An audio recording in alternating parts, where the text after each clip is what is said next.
Sa second sentence, sa second section ay sinasabi kung sinong impeachable officers.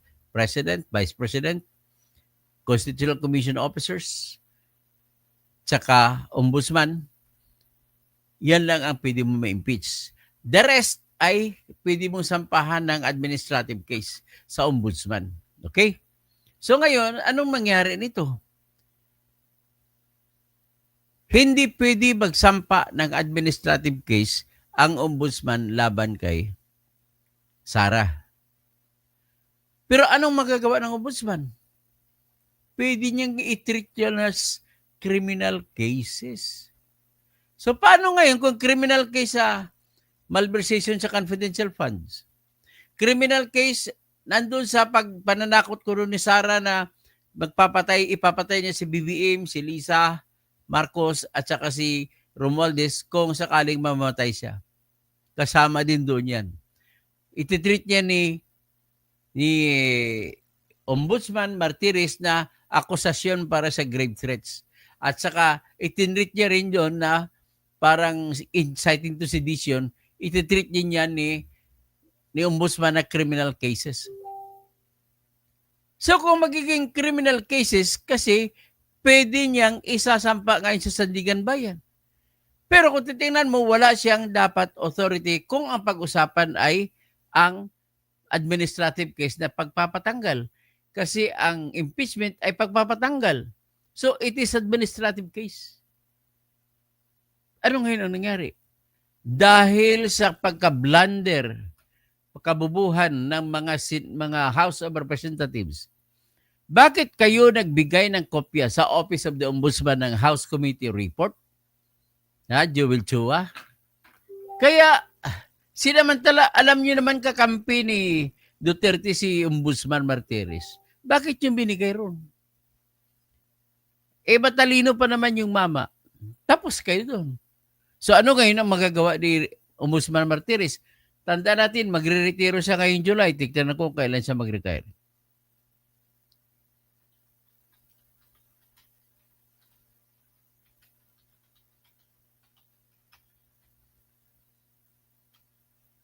In July 2025.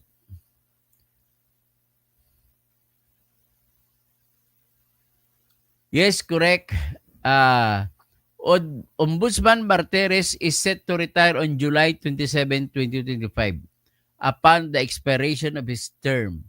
The Judicial and Bar Council has already opened the application process for his successor, signaling the transition ahead. If you're curious about the implications of his retirement, perhaps on pending investigations or institutional reforms, I'll be glad to explore that with you. Yon. Magre-retiro siya sa July 27, 2025. So, anong ibig sabihin yan? Ang ibig sabihin na po, sigurado ako sasamantalahin ni Ombudsman yan para ma-save si Sara. Save Sara movement ang mangyari niyan. Anong gagawin?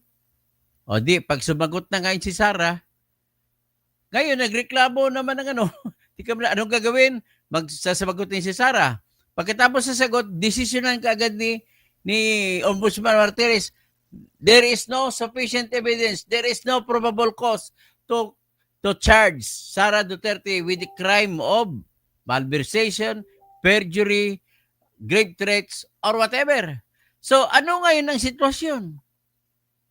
Kung yung confidential fund, magdidesisyon si Martires na there was no malversation, ano ngayon mangyari sa impeachment? Siyempre, gagamitin ngayon ng mga senador yan na dahilan, samantala, halimbawa lang, matutuloy ang impeachment kasi ang stand ko talaga ay hindi na matutuloy impeachment. Hanggang June 13 lang yan. Pero whatever, kung matuloy man, gagamitin ng senador ang desisyon kasi pabilisan ni Martires ang desisyon. Ang desisyon ni Martires na walang criminal case, walang probable cause na may crime committed si Sara sa confidential fund. Walang probable cause na sabihin na si Sara ay nag-threat sa presidente. O walang probable cause na siya ay nagsinungaling, perjury. Walang probable cause na kung ano-ano pang iba. Ano nga yung mangyari? Nakita ba ninyo? Nakita ninyo ang epekto? Itong Lito Chavez, natatawa po ko sa iyo, nonsense, shut up. Ikaw na lang po mag-shut up po. Pero at least, natutuwa rin ako at nakikinig ka. Yan po ang gagawin ni Ombudsman. Tandaan ninyo, tandaan ninyo po si Martires ay kakampi ng Duterte. Kaya samantalahin niya yan. Sinasabi ko lang, sino ba may kasalanan dito? Eh di yung House of Representatives, bakit kayo nagbigay ng kopya ng report nandun sa kay Ombudsman Martires? Kaya ang titulo ng kaso, House Good Government Committee ng House of Representatives at saka Public Accounts Committee ng House of Representatives ang complainant at ang ginireklamo ay si Sara Duterte. So ngayon, kasi nagpadlabas na ng order si Martires, ay obligado ngayon sasagot si Sara Duterte. At saka siyam pa.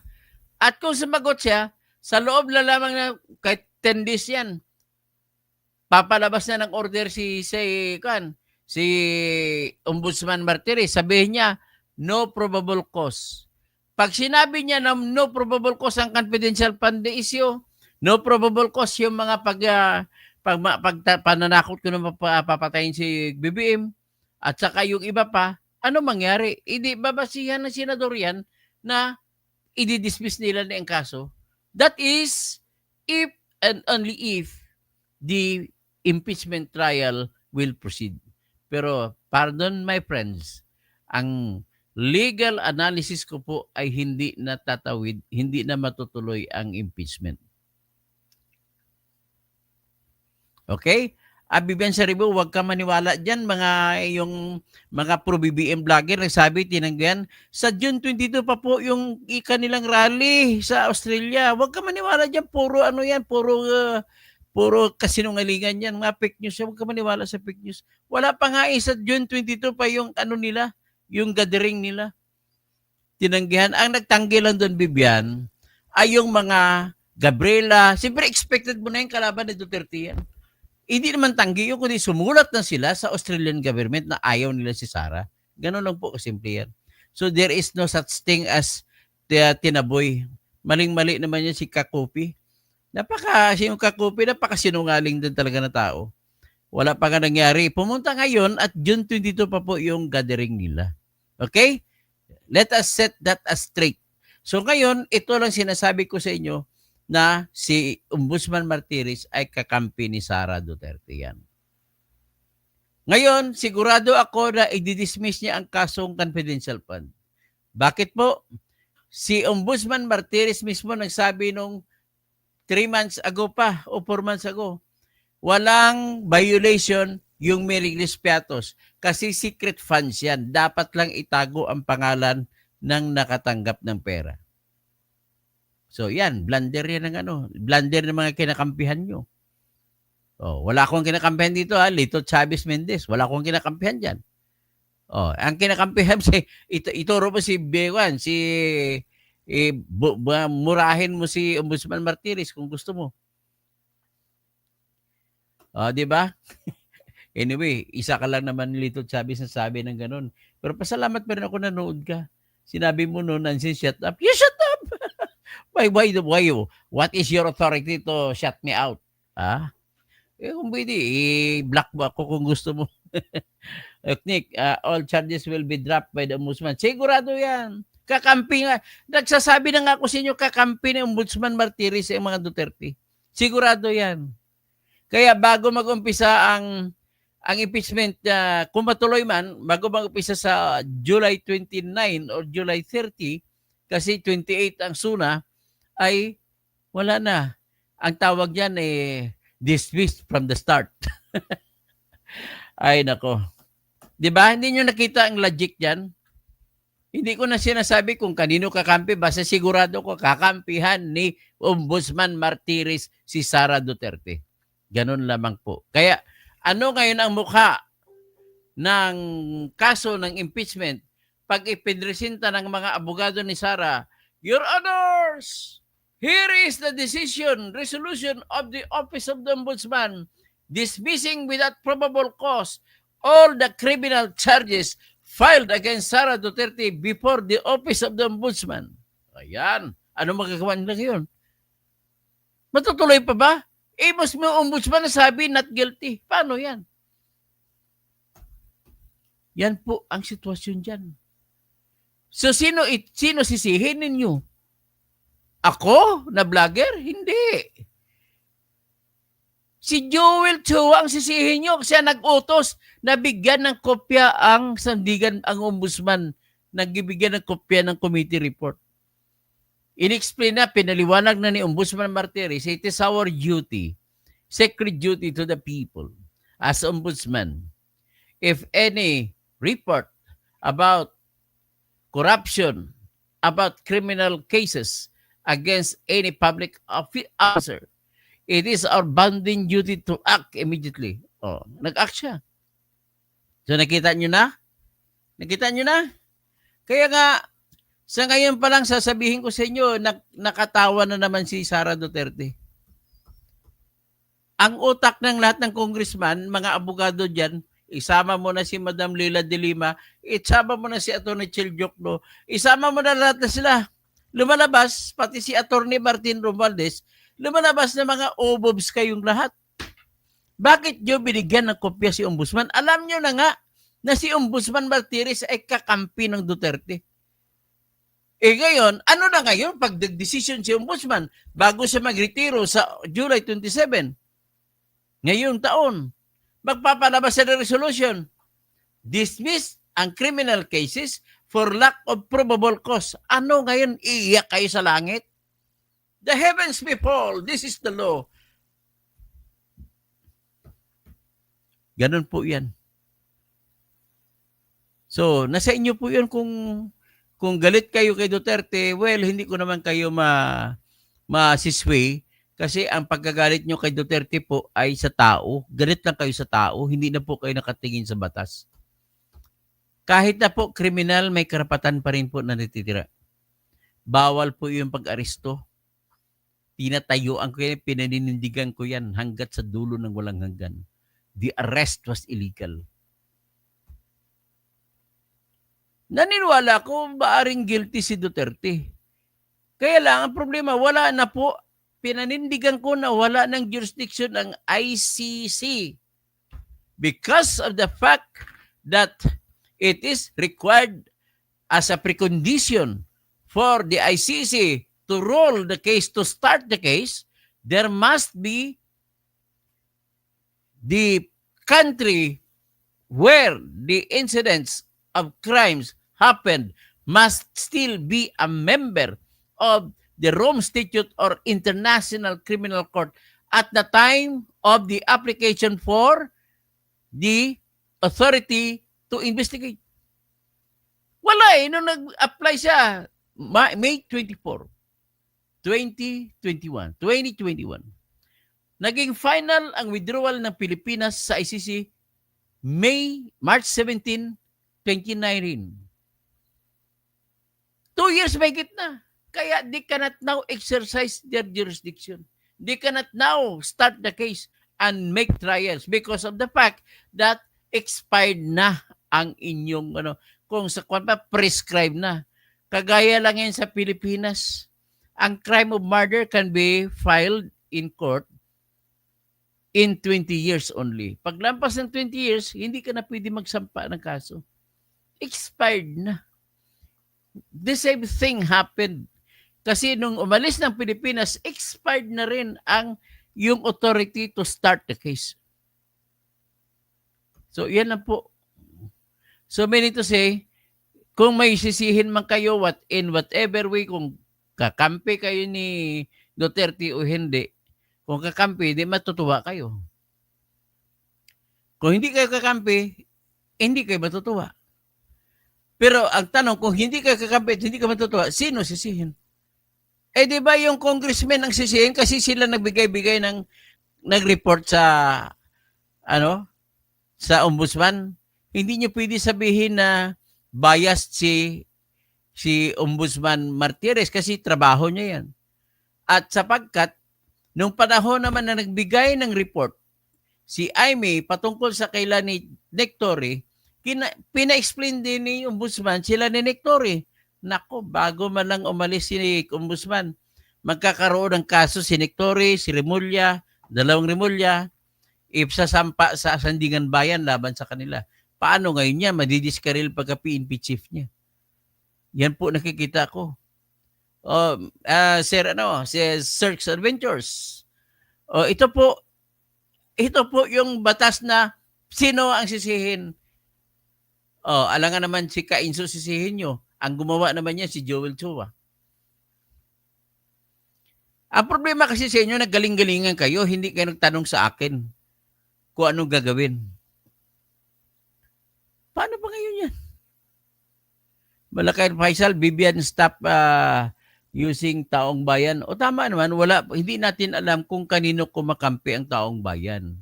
Hindi nga natin masabi kung tama yung survey ng SWS na about 10 Pilipino ay gusto ng impeachment. Bakit po? Kasi bago yan nagpalabas ang SWS, meron naman na pinalabas ang Pulse Asia. Kung naniwala ka sa Pulse Asia, sinasabi 5 sa bawat Pilipino ay ayaw ng impeachment. So sino paniwalaan natin? At saka, hindi pa nagtagal ay eleksyon na nangyari ng eleksyon. May 12 at nanalo ng masigabong palakpakan ang mga kandidato na Duterte sa Mindanao. Kaya ka nanalo si Aimee tsaka si Camille Villar. Yan lang po ay makikita nyo ang approval rating ni Sara Duterte. Kaya huwag kayo magpaniwala dyan sa SWS. Huwag nyo tawagin ang si Duterte, wala ring karapatan magsabi na taong bayan ang may gusto sa kanya. Hindi. Yung kalaban ni Duterte, wala ring karapatan magsabi taong bayan gusto mag-impeachment. Wala po. Gusto niya may specific survey tayo. Mag-survey tayo, walang dayaan na survey. Para malaman natin. Pero at this point in time, I have no other thing to say but I can only blame Representative Attorney Joel Chua. Siya nag-utos kay Secretary General Reginald Velasco na ibigay ang kopya ng impeachment ng report ng committee niya sa Office of the Ombudsman. Na sinamantala naman sigurado ako hindi wala akong kinakampihan niya, basta sigurado alam ko na bias diyan si Ombudsman. Kaya lang wala tayong magagawa, siyang nakaupo Ano ngayon ang gagawin nung makaupo napapalit sa kanya? Alis siya sa July 27, nadeklara niya na wala walang kaso. Importante lang, babasihan po yan ng mga senator judges. Ay, siyempre mahihiya naman ang senator judges mag-guilty kay Sara. Kung nakita nila, not guilty ba sa ombudsman? Natandaan niyo ba yung panahon nun kay Renato Corona? Nag-guilty si Renato Corona sa impeachment court. Natanggal siya. Pero pagdating sa Sandigan Bayan, acquitted siya. Wala siyang kasalanan. Ganun po yun ang palatandaan nyo. Kasi ang impeachment court, politika lang yan. Hindi na nakatingin sa ebidensya mga bubuto dyan. Ngayon, sa katotohanan ng buhay, I bet my life to this. Si Chis Escudero ang mananalong speaker Senate President. Bakit? Kasi siya tinutulungan niya ang mga Duterte Block. Sinong Duterte Block dyan? Magbilang na tayo. Si Bongo, si Bato, si Marcolita, Robin Padilla, si Amy Marcos, si Camille Villar, si Mark Villar. Pito na yan. Sino pang isa? Sigurado ako si Alan Peter Cayetano, 8 na. Isa na lang ang kukunin nila para manalo sila. Siyam lang naman ang kailangan ni Sara na kukampi sa kanya na hindi bubuto ng guilty. At kailangan ng mga kalaban na 16 sila bubuto ng guilty si Sara. Yan pa lang mahirap na kukunin. Saan pupunta? Nag-announce na nga si Jinggoy, ayaw niya. Dahil nga na-trauma siyang tatay niya, inimpeach din nung araw. So magiging siyam na si Jinggoy. Sigurado ako si Big Subiri, taga Mindanao yan, taga Bukidnon yan. Maging 10 ang papabor kay Sara. So, ngayon kung saan si Mig Subiri pupunta, doon din si JB Ejercito. So maging 11. Ngayon, kung saan si Mig Subiri, doon din si Joel Villanueva. O maging 12. Sino pang isa? Ay, yung ganun-ganun niya. Si Lito Lapid sasama sa kanila. So, ibig sabihin, si Chis Escudero, 14 na si Lito Lapid. Tanggalin si Lito Lapid, 13 na lang si Chis. Pag 13, this is Chis ang speaker. Ang Senate President, talo na si Tito Soto. Sino mabubuto naman kay Tito Soto? Hindi pa nga siya nakapasok. Minumura niya na yung mga kapwa niya senador sa pagbubuto ng remand-remand. Sino gaganahan sa kanya, bubuto sa kanya? Ganun lang po. So, ibig sabihin, suma total, ang aking pong vlog na ito, madidismiss lamang ang kaso, isang pamamaraan. Mababastos ito, mababasura, at wasak na wasak ang integridad ng impeachment case na ito. Sapagkat magpapalabas po ng desisyon si Ombudsman Samuel Martires na dismissed for lack of probable cause ang kasong confidential fund. Ang confidential fund mauwiin sa malversation. Kasi bakit? Noon pa lang nagsabi na si Ombudsman Martires na walang kaso yan kasi natural lamang yan sa sikretong pundo. Hindi mo nilalagay ang pangalan ng taong tumanggap. Diyan, kita nyo na. Kahit 1,000 may regis peatos pag ilalabas nyo. Wala yan, Mr. Paul Ortiga. Ay lumalabas po, mga ubobs kayo eh. Pati si Congressman Zia Adjong. Wala, mga utak ninyo hanggang doon lang kayo, babaw ng utak ninyo. Dapat laliman nyo naman ang utak ninyo. Kaya, wala tayong papatungan. Ang naisa sa isip nyo, ang alam nyo, project ay akap-akap, ak-x sa x. Tapos gumawa na naman kayo sa project na i-repair naman ang kahit walang sira ang San Juanico Bridge. Kaya kikita naman kayo sa 6 billion na pundo. Sa panahon ni Marcos, hindi pinunduhan ang San Juanico Bridge para pang pinto-pintura sa mga panlaban sa Kalawang. Hindi nyo pinunduhan. Sinadya nyo yan. 2023, 2024, sinadya nyo yan, 2025, para magkaroon kayo ng dahilan na magpupundo ng 6 na bilyon para sa repair. Kaya nagagalit ng away-away yung magpipinsan na Romualdez. Si Alberto Romualdez na mayor ng Tacloban ay nagagalit.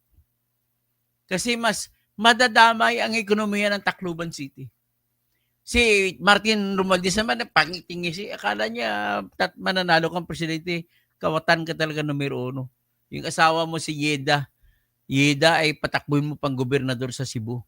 Kaya kinalaban mong kakampi mo na si Joke Prasco, na asawa ng mister ng anak ni Gwen Garcia na taga Liloan, Cebu.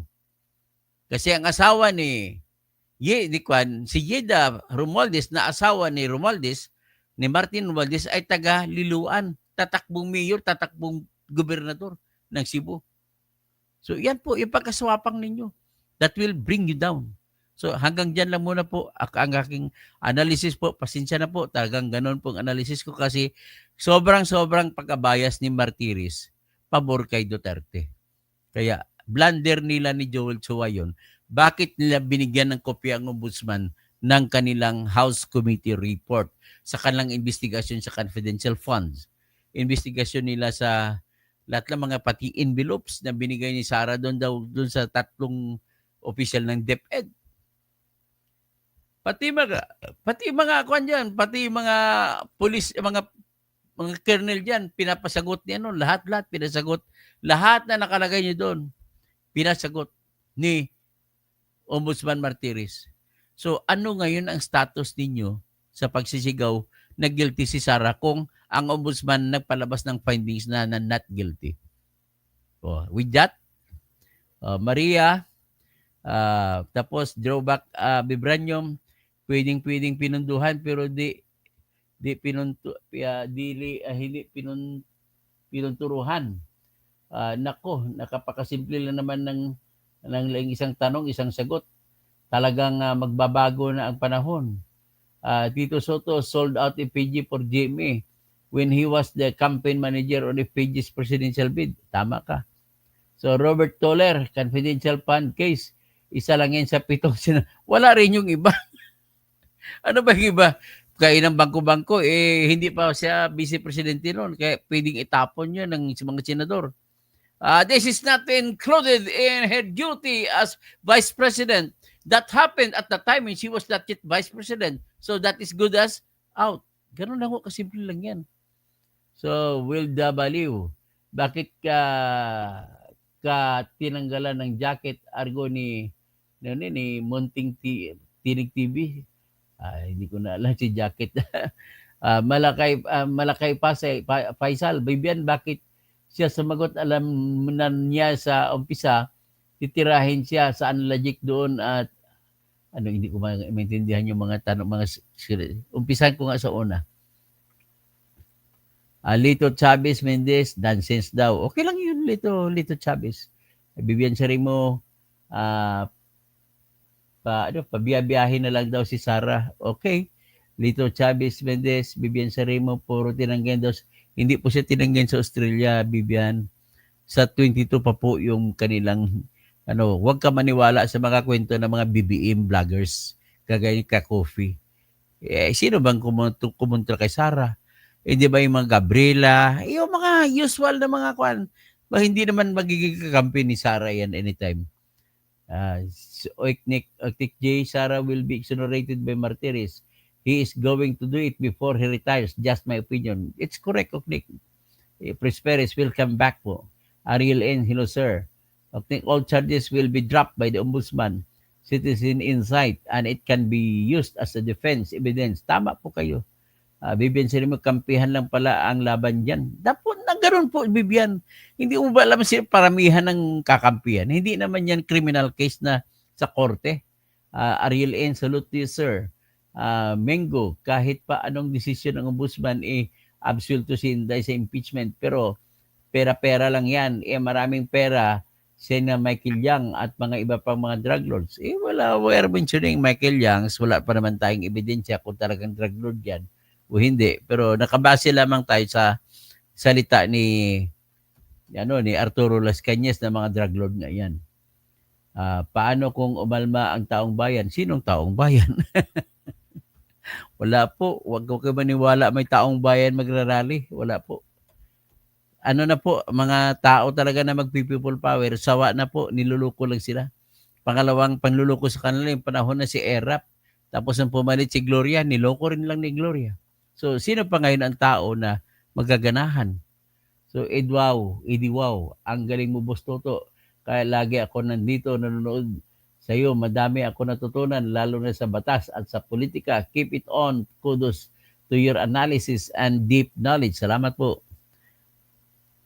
So, Willa Baliw, dadamay mo na naman kami dito, Vivian.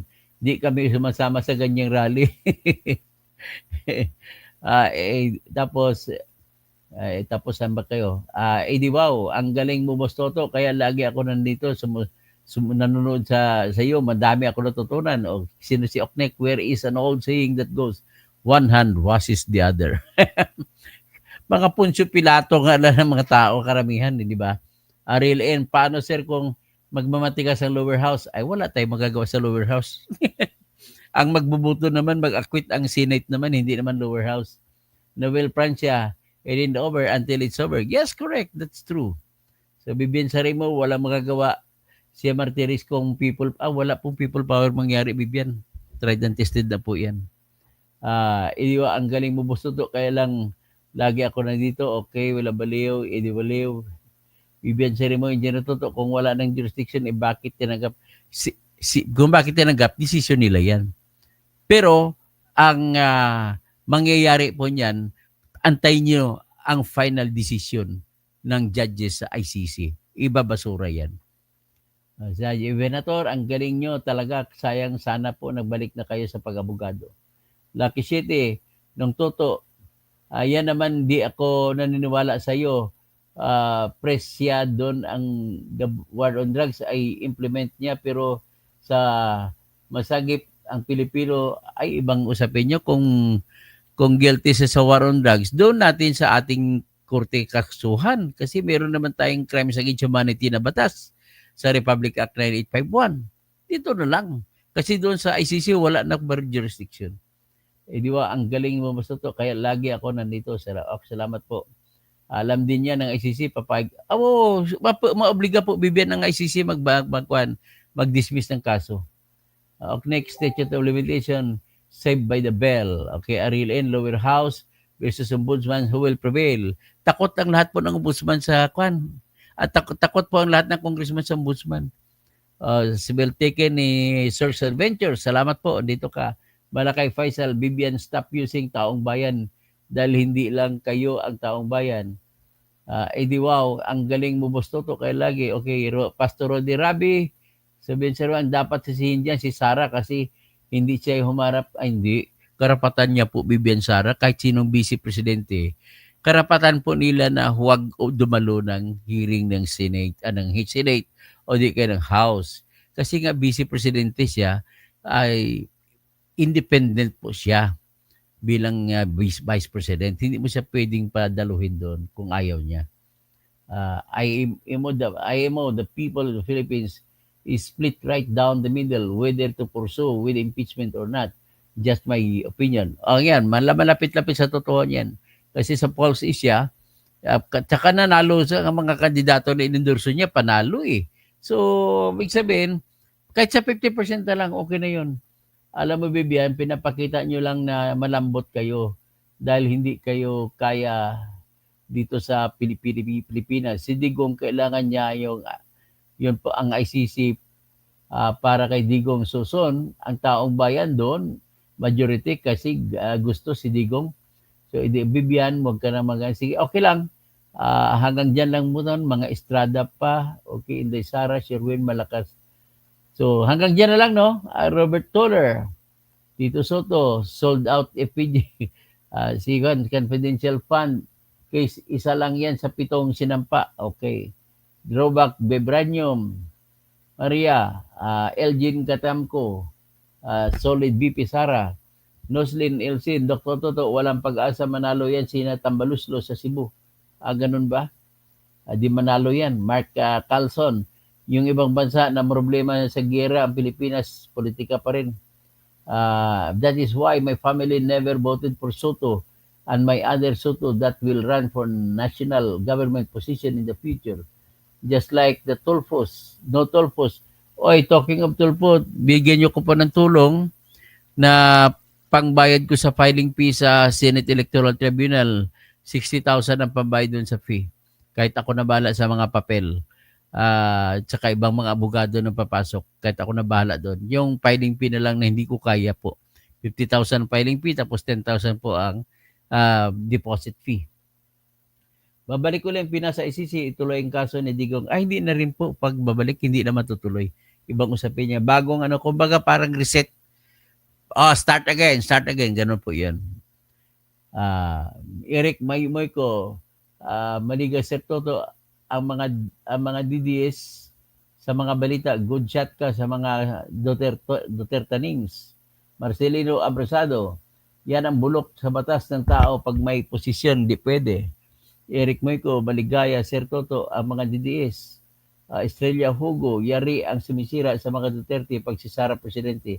Sa totoo lang, hindi ko naman hiningi. Biglang mamatay halimbawa si BBM. Nako, si Sara Presidente, takbuhan lahat yan. Pati si PNP Chief, tatakbo yan.